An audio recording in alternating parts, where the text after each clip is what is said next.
Seja muito bem-vindo ou muito bem-vinda a este vídeo. Eu sou a doutora Natália Lucena e agora eu vou te contar como prevenir a hipertensão arterial dentro da sua realidade, a famosa aí pressão alta. Não te preocupa que esse não é mais um médico, uma médica no caso aqui, para te dizer se alimente melhor e faça atividade física. A gente sabe que a vida não é tão simples assim. Muitas vezes, a depender do teu contexto, da tua realidade, não é tão simples assim se alimentar melhor e fazer atividade física. Obviamente, a gente vai conversar sobre isso, mas não é apenas sobre isso, tá? E vamos tentar trazer para o teu contexto, para a tua realidade. Primeira coisa é entender RAS, tá, gente? Que tá aí a hipertensão arterial sistêmica, é a famosa pressão alta que você deve conhecer. É entender que não existe algo único que vá prevenir a hipertensão arterial, porque ela é uma doença que a gente chama de multifatorial. Existem vários fatores que influenciam o surgimento da hipertensão arterial. E é por isso que a gente tem que levar em consideração todos esses fatores na hora da gente tentar buscar prevenir essa doença, tá? Então, existe aí, por exemplo, a genética. Doutora, como é que eu posso saber qual o gene específico da hipertensão? Vamos fazer um mapeamento genético, como é que eu posso atuar sobre ele, saber se eu tenho ou não esse gene? Na verdade, gente, a hipertensão ela é uma doença poligênica, não existe um único gene, pelo menos é o que a gente tem de conhecimento até hoje, né? Não existe um único gene relacionado com o surgimento da hipertensão arterial. São vários genes, com a participação de centenas de variações de DNA. Então, para vocês verem a complexidade dessa doença. Outro fator de risco não modificável, assim como a genética, por que não modificável? Porque nesse aqui, por exemplo, não tem uma ação que você vai fazer para mudar o seu DNA, a sua genética, né? Não tem o que a gente mexer na genética, você já nasceu com ela. Então, outros não modificáveis são, por exemplo, a etnia, a idade, o sexo. Quando a gente fala de sexo, a gente não tá falando de gênero, tá? Há uma diferença. A gente tá falando aqui de sexo biológico, masculino e feminino. O que a gente sabe em relação a isso é que até a sexta década de vida, né, aos 60 anos de idade aí, há uma prevalência maior em homens. A partir da sexta década, as mulheres crescem aí na prevalência do surgimento de hipertensão arterial. Mas o seu sexo biológico não tem como você modificar. Etnia, o que a gente sabe é que no mundo inteiro os negros têm uma maior prevalência de hipertensão arterial. Mas no Brasil essa diferença entre negros e brancos nem é tão grande assim, tá? É muito pequena, não é muito relevante. Em relação à idade, a gente sabe que com o passar da idade há uma maior incidência e prevalência da hipertensão arterial. Por que isso acontece? Hipertensão, gente, ela é uma resistência dentro do vaso. E isso vai acontecendo porque vai se perdendo a complacência, a flexibilidade, assim, para vocês entenderem melhor dos vasos, tá? Então, aumenta a pressão arterial. Então, no Brasil, 65% dos idosos com 60 anos ou mais vão apresentar hipertensão arterial. Então, a idade é um fator que é não modificável. Mas esses 65%, né, dos idosos que chegam lá, a idade, ela sim vai ser um fator de risco. Mas existem vários outros fatores de risco que são modificáveis, que você pode atuar de forma preventiva ao longo de toda a tua vida para que quando você chega lá com os 60 anos e esse fator de risco idade venha a atuar, você já tenha tido medidas preventivas, né, mudanças aí de hábitos de vida que vão te proteger dessa doença, tá? E é por isso que eu fiz esse vídeo, para te contar quais são os fatores de riscos modificáveis. Eu trouxe aqui para vocês essa imagem que é da Diretriz Brasileira de Hipertensão. É uma imagem que fala dos fatores de risco da hipertensão. E ela traz uma coisa muito importante para a gente. Do lado direito aí da sua tela, você vai ver, né, que ele fala de fatores genéticos. Do lado esquerdo, fatores ambientais, que a gente vai falar sobre eles, são os modificáveis, né? Então, uma dieta que não é saudável, uma dieta que é muito rica em sódio, pobre em potássio, o sedentarismo, o sobrepeso, a obesidade, são todos fatores de riscos relacionados ao ambiente que são modificáveis. E em cima, esse círculo aí de cima, fala dos determinantes sociais. O surgimento da hipertensão, gente, é uma interação entre todos esses fatores de risco, né? Como eu falei para você, ela é uma doença multifatorial. Então, interação do gene, dos determinantes sociais e ambientais. E a gente, às vezes, quando a gente vai tentar conversar com o paciente, né, falar aí para ele, olha, vamos prevenir, você precisa se alimentar melhor e praticar atividade física, a gente esquece dos determinantes sociais, que são também fatores de risco e que interferem nessas medidas preventivas dos fatores ambientais. Riqueza e renda, educação, ocupação e emprego e acesso ao sistema de saúde, sim, são considerados fatores de riscos para ter ou não a hipertensão arterial. Por quê, gente? Você tem que entender que as escolhas individuais, elas são desiguais. A gente tem uma desigualdade social grande. Então, quando a gente fala, por exemplo, vou dar um exemplo prático aqui para vocês. Desigualdade de renda, que a gente viu ali, né? Renda e riqueza, que é um determinante social. Uma pessoa que tem uma renda melhor, provavelmente ela mora num bairro mais seguro, ela tem acesso próximo da casa dela a alimentos mais saudáveis, tá?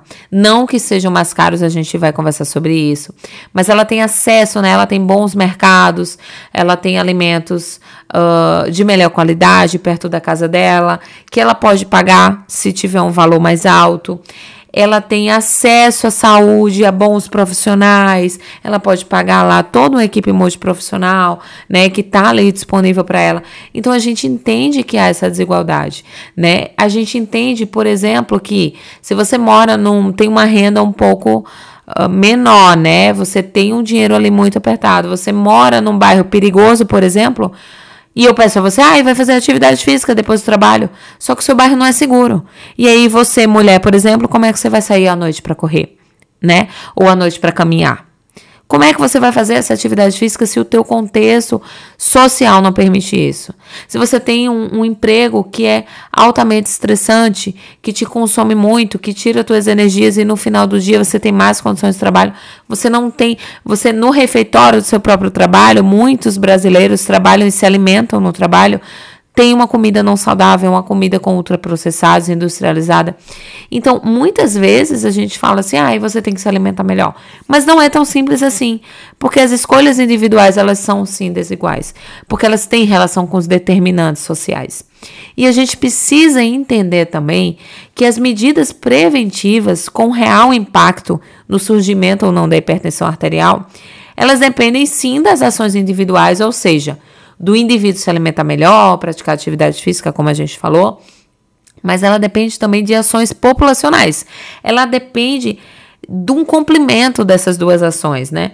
O que seria uma ação populacional? Por exemplo, quando eu peço para a indústria de alimentos reduzir o teor de sódio dos alimentos. Isso é uma ação populacional. Querendo ou não, todo mundo vai consumir menos sódio, porque a indústria alimentícia baixou o teor de sódio. Uma ação individual seria eu dizer para a pessoa, olha, você vai diminuir a quantidade de sal que você coloca na sua comida?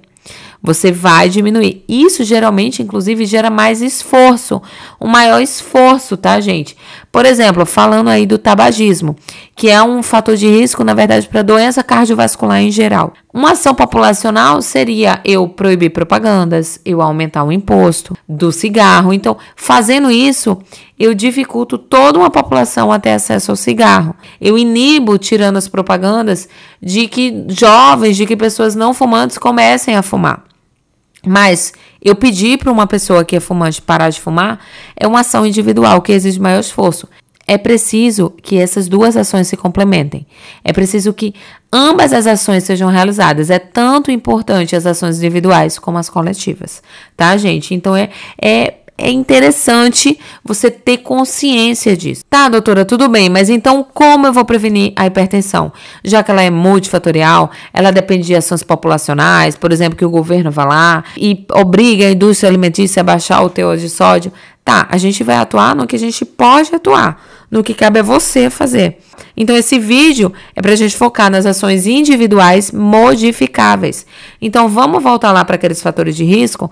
Eu coloquei aí em vermelho tudo que é não modificável e tudo que é modificável. O que você pode fazer dentro da sua realidade para prevenir a hipertensão arterial? Vamos começar falando sobre obesidade e sobrepeso. Gente, isso aqui já está muito estabelecido.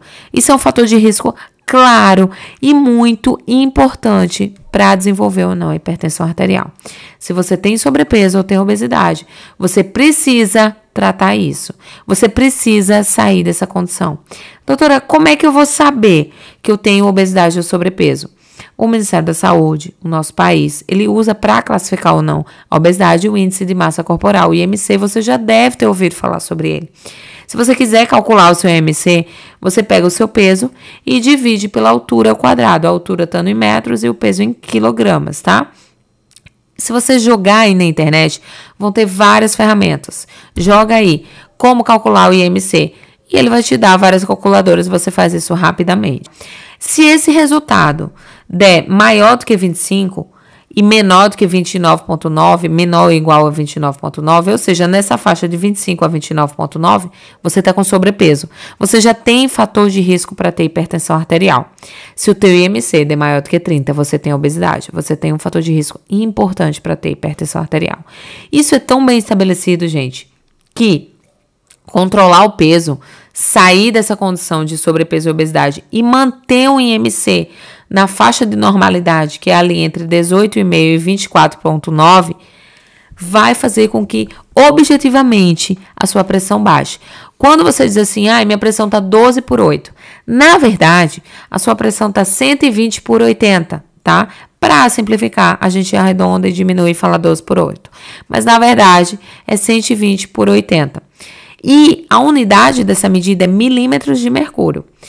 Para cada quilo perdido, olha que louco, para cada quilo perdido, a gente tem uma diminuição esperada de 1 milímetro de mercúrio. Gente, isso é muito significativo. Se você conhece alguém que já é hipertenso, ou você mesmo é hipertenso, você tem sobrepeso ou obesidade, você precisa perder peso. A gente consegue, inclusive, em pacientes que saem da obesidade e sobrepeso, diminuir bastante a quantidade de medicação que ele fazia anteriormente para tentar controlar a pressão, porque tem essa relação direta entre aumento de pressão com obesidade e sobrepeso. Então, o primeiro fator de risco modificável que a gente vai atuar é no controle e na manutenção de um peso saudável, tá? E como é que você faz isso? Se alimentando melhor. Se alimentando de alimentos in natura, de alimentos minimamente processados e não de alimentos ultraprocessados, né? Ou processados. A gente vai falar sobre isso daqui a pouco mais à frente. Diminuindo a ingesta de sódio. Gente, olha que incrível. Sódio tem no sal, tá? Mas não tem só no sal. A gente vai ver que o sódio também é encontrado em bicarbonato de sódio, em glutamato monossódico. Tudo isso você encontra. Sabe os rótulos que tem os nutrientes que a gente costuma nem olhar dos alimentos? Pois é, lá tem dizendo se tem glutamato monossódico, quanto que tem de sódio. Então, sempre tenta dar uma olhada naquilo ali quando você for consumir os alimentos, tá? E essa relação de ingesta diária de sal e incidência de hipertensão é muito bem estabelecida, gente. Para vocês terem noção, quem já é hipertenso, né, que consegue reduzir a ingesta de sal aí para 5 a 6 gramas de sal, a gente tá falando de sal, por dia, isso equivale a 2 gramas de sódio, tá? Porque o sal, ele tem outro composto também, né? Então, se tu reduz a quantidade de sal para 5 gramas por dia, em pacientes que não têm hipertensão, a gente consegue reduzir 1,1 milímetro de mercúrio da pressão sistólica e 0,3 da pressão diastólica quando a gente reduz esse consumo de sódio. Uma dica muito interessante que eu dou para vocês é não deixem saleiro na mesa. Não deixem saleiro visível, tá? Para vocês, porque tem gente que, além do sal que usa para temperar a comida, ainda coloca sal ali por cima da batata, por cima da comida. Então, isso é uma dica, inclusive, que não é minha, tá? É do Guia Alimentar da População Brasileira, que eu vou, inclusive, trazer aqui para vocês falar um pouquinho sobre ele. O Guia Alimentar para a População Brasileira, que foi feito pelo Ministério da Saúde. Um material muito legal e muito importante para ajudar vocês aí no controle desse fator de risco. Isso é o máximo, tá, gente? É o máximo por dia. Não significa que você deva consumir isso tudo. Outra medida para você melhorar a sua alimentação é aumentando a ingesta de potássio. Então, a gente diminui a de sódio e aumenta a ingesta de potássio para 3,5 a 5 gramas por dia. E isso também consegue reduzir aí de 2 a 3 milímetros de mercúrio. Pela diretriz brasileira de hipertensão, a ingesta do sal lá que eu falei para vocês consegue reduzir também nessa faixa de 2 a 3 milímetros de mercúrio. Então, quais são os alimentos ricos em potássio que você vai colocar aí na sua dieta? São várias frutas, tá, gente? Não é só banana, banana prata, banana nanica, tem sim bastante potássio, mas a laranja, o abacate, a goiaba, a uva, a romã, o espinafre, maracujá. Tem várias frutas que a gente nem imagina que tem bastante potássio. Alguns grãos como feijão, ervilha, grão de bico, soja. Algumas oleaginosas como avelã, amêndoa, se você tiver oportunidade, o chocolate amargo, o café solúvel. Tudo isso tem bastante potássio. Então, é colocar isso na tua dieta do dia a dia, tá? Você não precisa consumir, obviamente, todos esses alimentos, mas aumentar a ingesta desses alimentos é importante. Um livro que eu trago aqui para vocês, muito interessante, que é gratuito e que o link para você baixar ele tá aqui na descrição desse vídeo, basta você clicar e baixar ele em PDF, é esse material também disponibilizado pelo Ministério da Saúde, que é Na Cozinha com as Frutas, Legumes e Verduras. Gente, esse livro é fantástico. Vão ter várias receitas de alimentação saudável e ele tem as características nutricionais dos alimentos. Então, para você, eu quero saber aí quanto de potássio que tem em cada alimento. Vai nesse guia que você vai saber. Tem as características nutricionais, tem como você deve comprar cada alimento. Então, como deve estar a fruta, tá? Para ela estar uma fruta boa, por exemplo. Como você deve armazenar, guardar esses alimentos.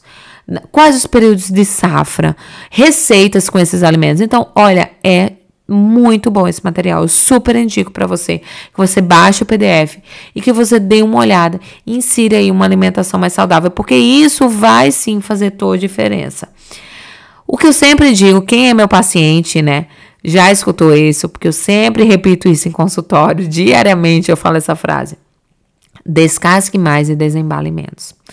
Porque a nossa alimentação, ela tem que ser rica em alimentos in natura ou minimamente processados. E pobre em alimentos ultraprocessados, né? Processados, que são os industrializados. Esses, gente, vão ter embalagem. A bolacha recheada, é o miojo, é o refrigerante, tá? São alimentos ultraprocessados, muito industrializados, que fazem mal para a nossa saúde, que aumentam o risco de você ter uma pressão alta. Aí é o momento que você vai me dizer assim: ah, doutora, mas é muito fácil falar. Mas veja,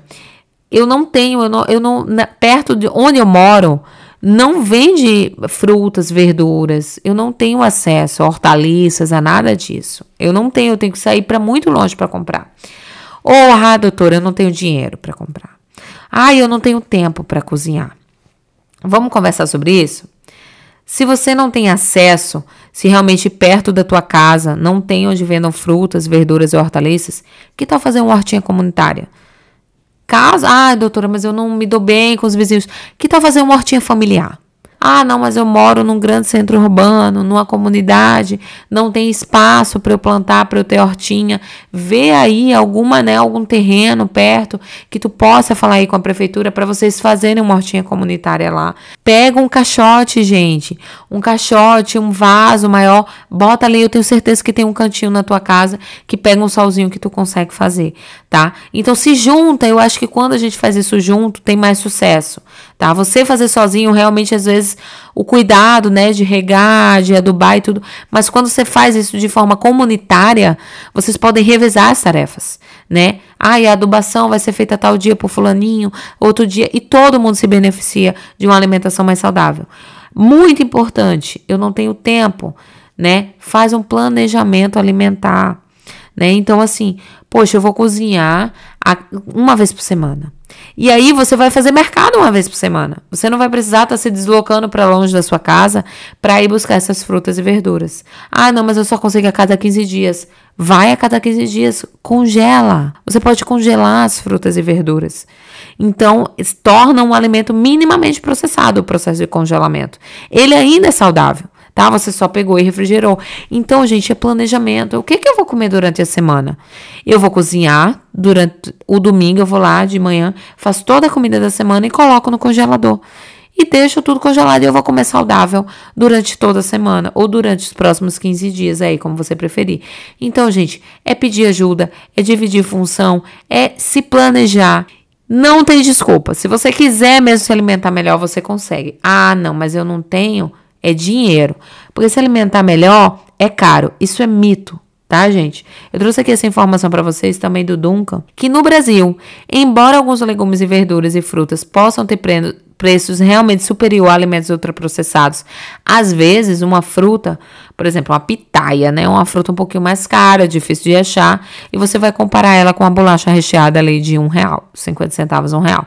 Realmente a pitaia é muito mais cara do que alguns alimentos ultraprocessados. Mas o custo total da sua alimentação in natura ou minimamente processada é menor do que você se alimentar só de alimentos processados, ultraprocessados. Então, gente, isso é mito de que se alimentar melhor é caro. Não, é só você fazer as escolhas certas. Baixa esse livro que ele vai te ajudar muito. Tá, mas você tá falando aí alimento minimamente processado, ultraprocessado, eu ainda não entendi direito o que é isso. Vou trazer para vocês. Esse material que eu tô trazendo agora é do guia que eu falei para vocês, tá? O Guia Alimentar para a População Brasileira. O link também tá aqui embaixo na descrição do vídeo. Também tem PDF gratuito, basta você clicar e baixar e dar uma olhadinha. Também outro material muito interessante. Alimentos in natura ou minimamente processados, gente, são aqueles que são tirados da natureza e que ou não é feito nada com ele é consumido de forma fresca, né? E isso a gente tá falando também de carne, tá, gente? Então não é só fruta e verdura. Mas eu fui lá, peguei a carne, não fiz nada, fui lá consumir a carne.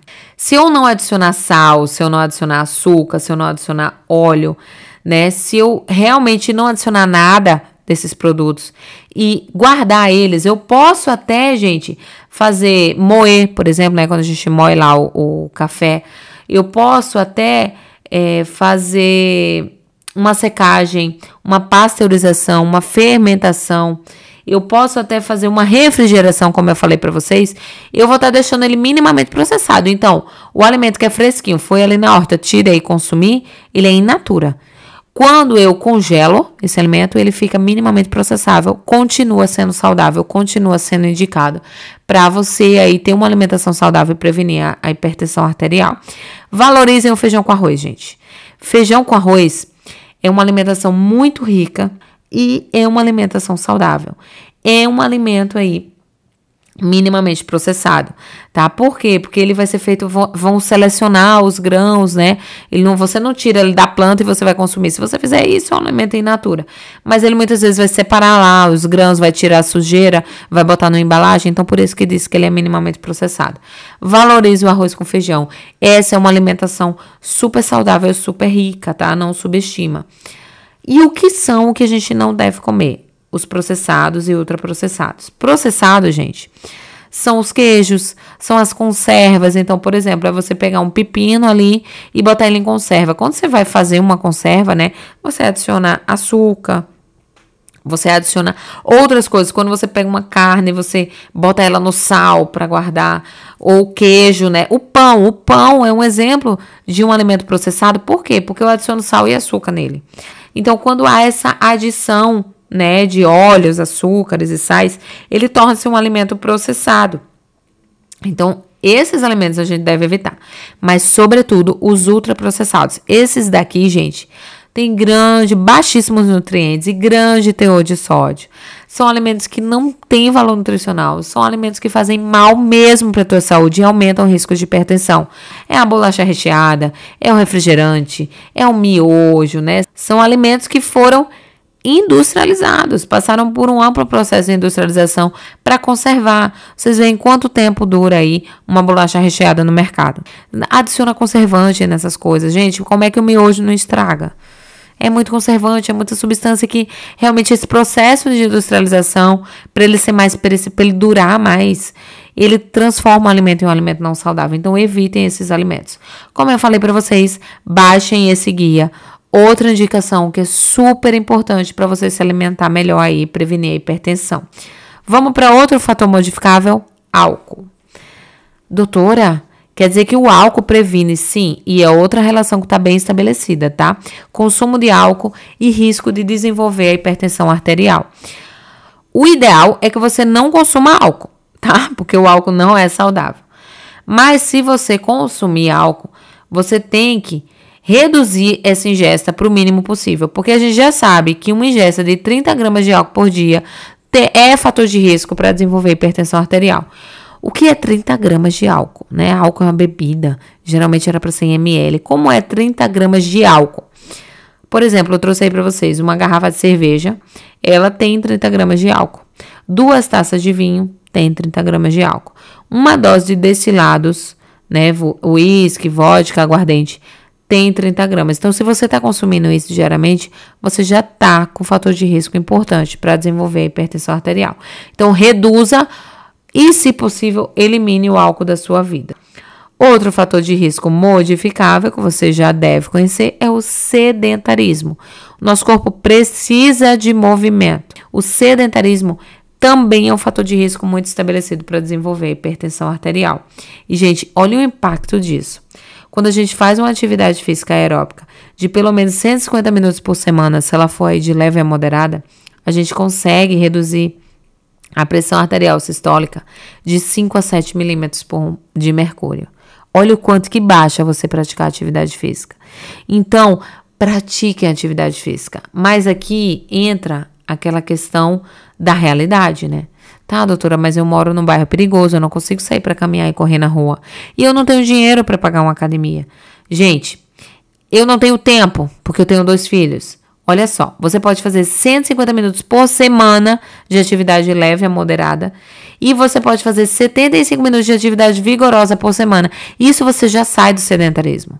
Então, são 75 minutos por semana. Você consegue dividir isso aí em 3 dias na semana. E o que são atividades vigorosas? É você andar rápido, a passos rápidos, a mais ou menos 5 km por hora. Como é que eu sei isso? Você fica ofegante. Você faz uma atividade vigorosa, você percebe que você está ofegante no final. Você está com um pouquinho, você fala assim, é uma atividade vigorosa, tá? Andar de bicicleta numa velocidade acima de 16 km por hora. Jogar basquete, futebol, tênis, pular corda, dançar. Isso aqui é importante, gente, dançar. Você pode dançar em casa. Você pode, na sua casa, pegar o seu celular que você está vendo esse vídeo e 3 vezes por semana você botar ali 30 minutinhos e dançar. Você saiu do sedentarismo e você está prevenindo a hipertensão arterial. Caso você goste de dançar, mas você pode pular corda. Ah, eu odeio academia. Tá, mas olha, você pode pular corda dentro de casa e sair do sedentarismo. Você pode fazer natação, você pode correr, você pode subir escada rapidamente e manter a constância. Para manter a constância, a dica que eu sempre dou para os meus pacientes é: procure uma companhia. Porque um incentiva o outro. Chama alguém da tua família, chama o teu parceiro, a tua parceria, chama aí algum vizinho, alguma vizinha, chama alguém que você conhece, incentiva outras pessoas, seja essa pessoa incentivadora. Vamos junto prevenir a hipertensão? Vamos fazer, e aí é mais fácil de você manter a constância. E faça uma atividade prazerosa para você. Identifique o que faz você movimentar o corpo e não sentir que está fazendo mais uma atividade que você não suporta, mais uma tarefa no teu dia. Tem que ser um momento de você cuidar de si, cuidar da tua saúde. Sabe por quê? Porque, gente, você é responsável pela sua saúde. Essa é a mensagem que eu quero deixar aqui hoje. Então, é um vídeo para dizer que sim, existem outros fatores que podem interferir você ter ou não hipertensão arterial, mas existem fatores que estão sob tua responsabilidade. Esse é o objetivo dessa aula.